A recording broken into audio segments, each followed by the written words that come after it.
Assalamualaikum warahmatullahi wabarakatuh. Saya Wahyu Riana, mahasiswi Universitas Jambi, Prodi Pendidikan Bahasa Arab, Fakultas Keguruan dan Ilmu Pendidikan. Pada kesempatan ini saya akan menjelaskan tentang mata kuliah yaitu Balaghah Ma'ani, di mana yang membahas tentang fasal. Baik, pengertian dari fasal itu adalah secara bahasa fasal itu merupakan artinya adalah memisahkan, memotong, kemudian memutuskan dan menghilangkan keserupaan dalam kalam atau izalatul labsi fil kalam.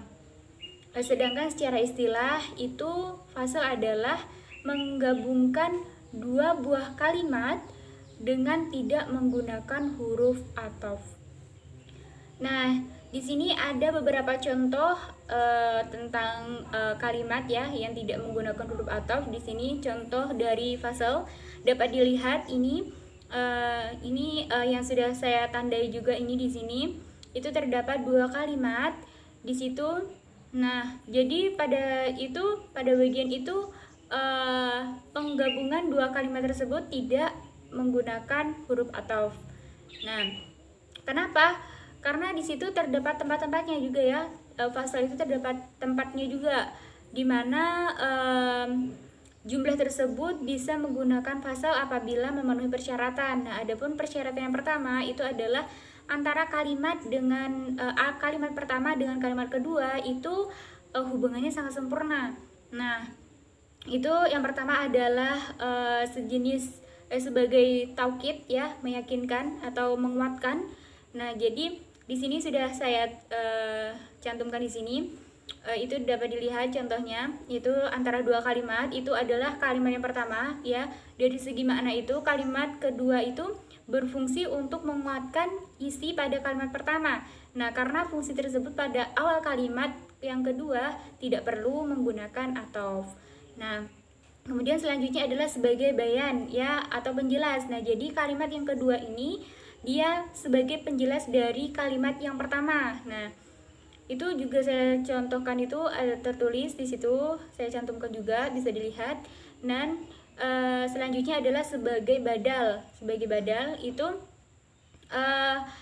jadi karena itu dia mengatur segala urusan dan penjelasan ayat-ayatnya gitu. Misalnya itu apa artinya kan, supaya kalian yakin akan permulaan dengannya. Nah, jadi oleh karena itu antara penggabungan keduanya itu cukup dengan fasal, tidak harus menggunakan ataf. Nah, syarat yang kedua adalah antara kalimat pertama dan kedua berbeda sama sekali. Nah, jadi seperti kalimat yang pertama ya, misal khobar, khabari, dan yang kedua adalah insya'i atau tidak ada keterkaitan makna antar keduanya. Nah, contohnya ini sudah saya cantumkan juga, bahwasanya pada syair tersebut itu terdapat dua kalimat. Yang kalimat yang kedua itu tidak ada kaitan dengan kalimat pertamanya. Nah, nih apa artinya juga saya cantumkan.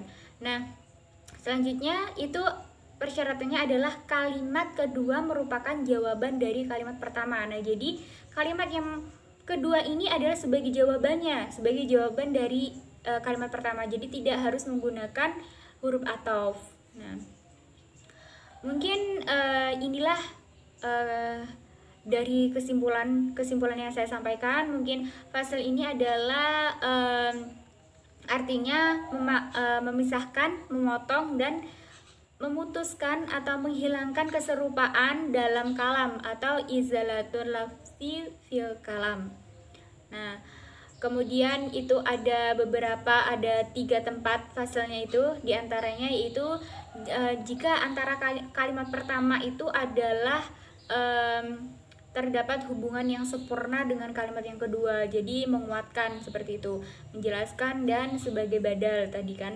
Dan yang kedua itu adalah antara kalimat pertama dan kedua itu bertolak belakang ya, artinya tidak sama. Yang ketiga adalah kalimat kedua sebagai jawaban bagi yang pertama gitu. Mungkin itu yang dapat saya sampaikan, kurang lebihnya saya mohon maaf, semoga bermanfaat, semoga dapat menambah khazanah keilmuan kita dan dapat juga kita terapkan dalam pembelajaran kita. Kurang lebihnya saya mohon maaf. Wassalamualaikum warahmatullahi wabarakatuh.